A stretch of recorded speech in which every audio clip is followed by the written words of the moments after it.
22nd of Thailand Rob. By the way, got your message, David, and I'm here. And yeah, Cobb, that's the frame. She's getting started. Just, yeah. Step number 1, wood. Yeah, this is my first full day of, well, yesterday was my first full day being back, but boy, you could, squirrel.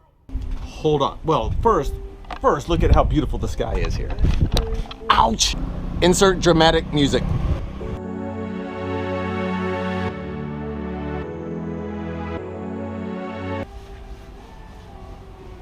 Yeah, she's singing. It's pretty cool.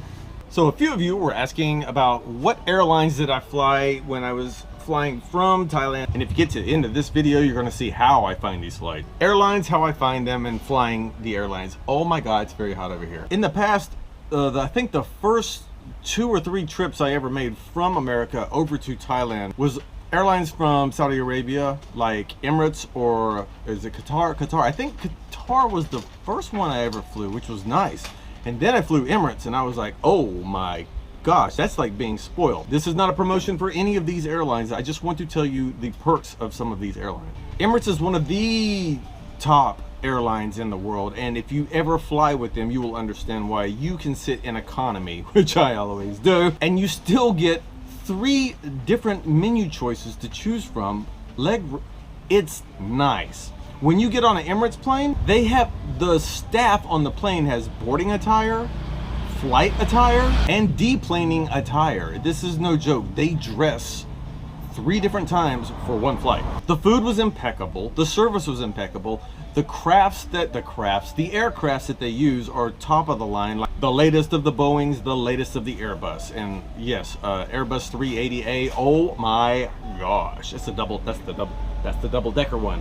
And since I fly around the world, I signed up for their miles, miles, you know, like every airline has. I haven't received enough miles to get an upgrade yet because I've only flown with them twice, or is it once? I've flown so many I don't even remember anymore. Anyway, I don't have enough for an upgrade on them, but I can't wait, especially after watching the Casey Neistat video of the $27,000 seat that he was in on Emirates. Yeah, he didn't pay for that, by the way. He was just saying that's a very expensive seat. The other airline that I fly almost religiously back in the US that I didn't even know sometimes flies to Thailand is Delta. And last year, when I flew back at Christmas time, I flew Delta back from Bangkok to America, and again, the service was awesome. I have to say, however, Saudi Arabian Airlines versus the US airlines just in general in cabin treatment, gotta go with Saudi Arabia. They give you a care package when you get on board. A care package. This includes toothpaste and a toothbrush, sock, a blanket, and the eye cover thingy. I have never flown with airlines from China, and this is not to diss them, but I have had a lot of people come to me because from California to Thailand, the cheapest air flight you're probably gonna find is on a Chinese airline. I will tell you this from everyone that's ever spoke to me that came over here to see me and say hello, they did not really enjoy the experience. That's the feedback I got. I can only speak from them. I've never flown China Air or any of their subsidiaries. The other airline that I fly almost notoriously when I'm in Asia is Air Asia. Now, the good thing about Air Asia is it's a discount airline, kind of like your JetBlue or your Allegiant over in America. It's inexpensive. You can book like same day flights, round trip for maybe 150 bucks. It depends on they sell those in stores. They have a point system that if I keep flying for the next 10 years, I might get 1 free ticket. The only downside to this is they will nickel and dime everything. If you want food, it's extra. If you want a blanket, it's extra. If you want this, it's extra. If you overpack your bag like someone did, then you will pay. And I did this one time. It was 6 kgs over the limit, and I paid as much to check that luggage as I did for the whole ticket. You can buy a ticket for Thai Smile at 7-Eleven. Yeah. You can pay at 7-Eleven. Yeah. 1,500 baht. Yeah. To go, well, Bangkok. to go to Bangkok. Bangkok, Phuket. I didn't know that. 7-Eleven. Again, gotta love 7-Eleven. Bless you. Which we don't say bless you over here. Sorry, I didn't mean to say bless you. No, what do you say sorry for? Too many sorries. They don't say bless you when you sneeze over here, so when I say it, it's just confusing. This time, however, was a whole new experience in flying, because I don't remember maybe once in my life flying with United. But now United has this one flight from Singapore direct to California. That is a big deal. I booked a ticket on Air Asia to get from Thailand to Singapore.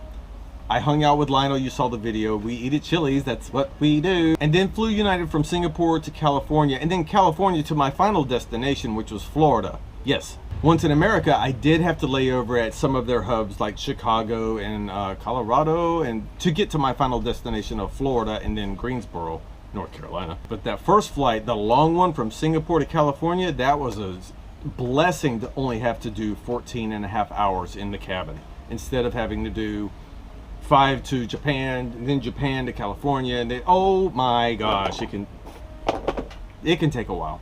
But I have to say about United, I have flown Delta, I have flown United, and I feel like those two companies are like premium American type companies. Before, I never would have said that about United because I had not flown them, but oh my gosh. Do they board on time?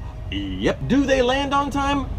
Early. There was one time where the airport scheduling or something. Anyway, we were going to leave a little bit late, and the captain on the United plane said, we'll make it up in airtime. We had enough time that he said, we're going to make it up. There is no worry. Which has always bothered me sometimes about the budget airlines, because if they leave late, they never speed up to, I don't know why they do that, but I don't know. If you work for an airline, you could probably write in the comments below why some airlines decide to try to catch up in the air and some don't. I think it's probably an FAA issue.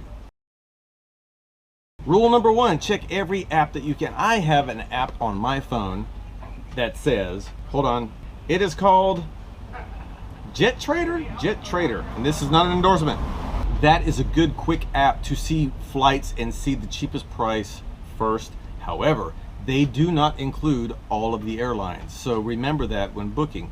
I can go on that app and find the lowest price, but maybe if I went to Delta's website, I could find a flight cheaper. The reason I say this is I was in an airport one day, I used the app, I found the cheapest price. I walked over to the Delta counter, which is not on this app, and they had a cheaper flight. Who knew? The other app that I use a lot is called, it's not an app, it's the website, Kayak. It's just something that's worked well with me, and websites, as you know, if you go to Expedia or Travelocity, Travel, then you know that there's some websites that you like to work with better than other ones.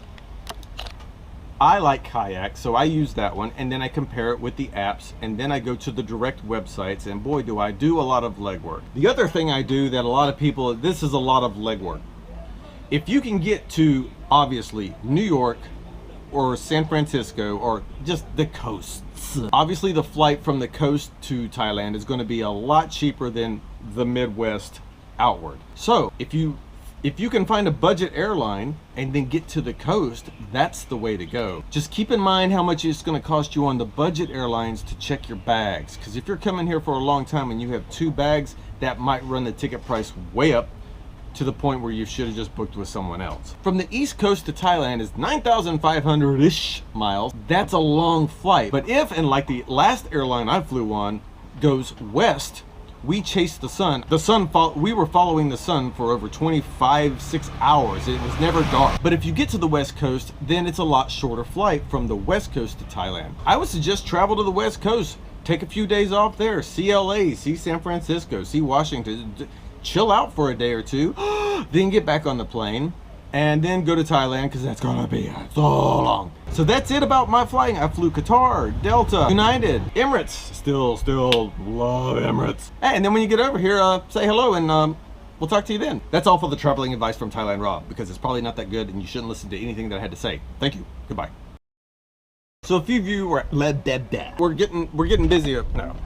Ouch. From Thailand to Thailand, from Thailand to Thailand. Let me explain about my experience with trying to set up a camera where the road noise doesn't make a lot of noise. Yes. Emirates Emirates. And the eye cover thingy that people sometimes wear, I can't wear that. That makes just no. Thailand Air, but Thailand, it's called Thailand, no, when I'm doing the budget. And of course I'm doing the budget. I did have to do a couple stopovers in like their hubs. One was in, minivan. There was one time where we actually yes, I took the longest route to get to every day. I took the long, yes, damn it. Oh. Can you take this asshole back to America, please? Woody, don't forget that.